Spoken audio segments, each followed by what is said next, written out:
I was off my watch rotation when the bleed came through, which is the only reason I was the one who heard it. We were running the outer edge of a patrol box nobody had bothered to rename in 9 years. A long, lazy loop past a treaty waypoint that hadn't seen a friendly hail since the agreement that put it there. My Corvette carried a crew of 14 and a mandate that amounted to be visible, log anomalies, don't start anything.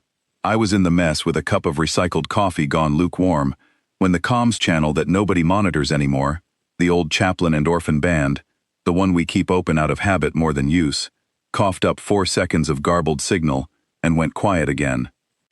I almost let it go. That's the part I don't tell people when I tell this story, because it doesn't make me look as good as the rest of it. I almost logged it as static and finished my coffee. But 4 seconds of garbled signal on a dead channel isn't static. Static doesn't have a cadence. This had a cadence. 3 short pulses. A pause. 3 short pulses. The oldest shape there is, dressed up in a frequency wrapper I didn't recognize, and a compression scheme that looked like it had been bolted on by someone improvising. I took it to the bridge. Our duty officer wanted to flag it for the listening post 2 systems over, and let them decide if it was worth a detour. I told her I thought we should just go look. She asked me why. I didn't have a clean answer. I had a half-eaten breakfast, and a bad feeling, and the fact that the signal had bent itself badly trying to reach somewhere, and I didn't think wherever it was trying to reach was us. We went anyway. 6 hours at a hard burn that wasn't technically inside our authorized box, on a hunch from a comms tech who was supposed to be asleep. What we found was a colony outpost clinging to the inside lip of a crater on a moon with no business holding atmosphere, kept livable by a single processor plant that had clearly been patched past its service life more than once. And on a ridge above the settlement, a listening dish, old, pitted, 1 support strut, replaced with something that didn't match the rest of the frame, angled at the sky like it had something to prove. The dish, it turned out, did. His name was Hask Varen, and when we found him, he was alone in a shed at the base of that dish, sealed into a half-pressurized suit, because the shed's own seals had gone soft years ago, and nobody had requisitioned the parts to fix them.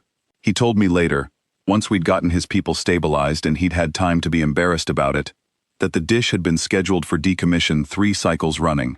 Every cycle, somebody senior to him signed off on scrapping it, and every cycle he found a reason the paperwork didn't go through. A missing signature, a parts request he'd filed wrong on purpose, a maintenance window that conveniently ran long. His colleagues had stopped finding it funny around the 2nd cycle. By the 3rd, it had a nickname that wasn't kind, and a reputation as the thing the comms apprentice cared about more than he cared about being taken seriously. The processor plant had started failing 4 days before we arrived. Not catastrophically. Colonies like that one don't get catastrophic failures. They get slow ones. Pressure curves that bend the wrong way a little more each cycle, until somebody finally looks at the numbers and understands what's coming. Varen understood 3 days before anyone else did, because he was the one who noticed the dish's own power draw kept dipping in sympathy with the plant, like the whole settlement was one circuit and something in it was dying. Their primary transmitter couldn't punch through the ionized weather the dying plant was venting into the upper atmosphere. He told his shift supervisor the evac hail needed boosting, or it wasn't reaching anyone. His shift supervisor told him the dish was decommissioned in every system that mattered, and to stop bringing it up. He brought it up anyway, to the wrong people, in the wrong order, and by the time anyone with authority agreed with him, there were 11 hours left on the processor's most optimistic failure curve. So he did the only thing he had the standing to do. He climbed the ridge alone, in a suit that fit badly, and he fired the colony's evacuation hail through a dish that wasn't supposed to exist anymore, aimed as best he could at the nearest fleet outpost belonging to his own people. The dish answered.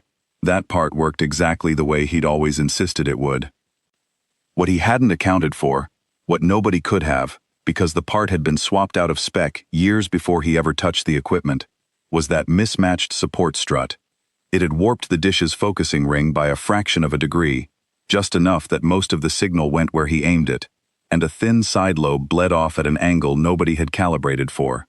That side lobe crossed an old waypoint corridor that hadn't carried real traffic in years, except for one Corvette running a lazy patrol loop a little wider than its orders technically allowed. He did not aim it at us. I want to be clear about that, because it's the part of the story he kept circling back to, weeks later, like a man checking a wound to see if it still hurt. He had aimed for his own fleet, his own command, the chain that was supposed to answer for people like him. What arrived instead was 14 humans, and a ship with no jurisdiction in that sector, and no orders to be there at all. We didn't have a hospital ship. We didn't have an armada. We had pressure suit kits, 2 field medics, a portable atmosphere scrubber rated for half the colony's population if we ran it continuously, and a chief engineer who took one look at the failing processor and started swearing in a tone that meant he thought he could fix it. The settlement itself was smaller than I'd pictured from the orbital scan, a cluster of pressurized domes strung along the crater's inner lip, connected by tunnels that had been dug in a hurry and reinforced later, when somebody finally had the budget. The people there weren't panicking. They were doing the slow, grim math that comes with knowing exactly how many hours of breathable air are left, and exactly how far the nearest help is supposed to be, and getting on with their work anyway, because the alternative was sitting still and watching the numbers. Children were being moved to the dome with the best seal. An elderly woman was cataloging medical supplies out loud to nobody, the way you do when you need to hear your own voice doing something useful. Nobody asked us who'd sent us. They asked what we needed them to do, and then they did it. Our engineer worked through the processor's failing regulator with 2 of their own technicians at his elbow, learning the system's quirks from people who'd kept it alive on patches for years. It took 4 hours that felt longer than the 6 it took us to get there, and it ran on parts cannibalized from our own ship's redundant systems, a coolant loop we didn't strictly need, a regulator valve we'd been carrying as a spare since a refit 2 years prior. Nobody asked permission to use them, there wasn't time, and there wasn't a question worth asking. I found Varen afterward, still in the shed, watching the dish like it might apologize to him, or he might apologize to it. He didn't say thank you right away. What he said was, "We did not aim it at you," in the flat, careful voice of a man rebuilding a sentence he'd already rehearsed several times, trying to make it land somewhere between confession and disbelief. I told him I knew. I told him it didn't matter who it was aimed at.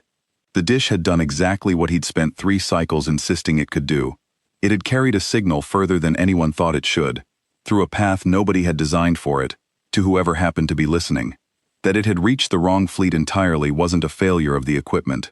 It was just the shape geometry takes when nobody's checked the alignment in years. His supervisor came to find him 2 days later, after the processor was stable, and the evac order had been quietly downgraded to a repair order, and didn't say much beyond a nod that Varen told me felt heavier than an apology would have. The dish wasn't decommissioned that cycle, or the one after. I think about that ridge sometimes, the angle of that strut that didn't match, the fraction of a degree that sent a stray piece of someone's last resort, drifting toward a patrol box nobody important was watching. We weren't who he called.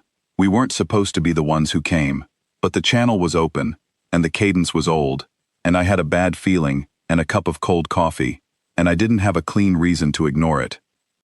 Some months later, a data packet reached us through proper channels this time, routed correctly, addressed correctly, carrying nothing but a status update on a moon I'd never have found on a map before that week.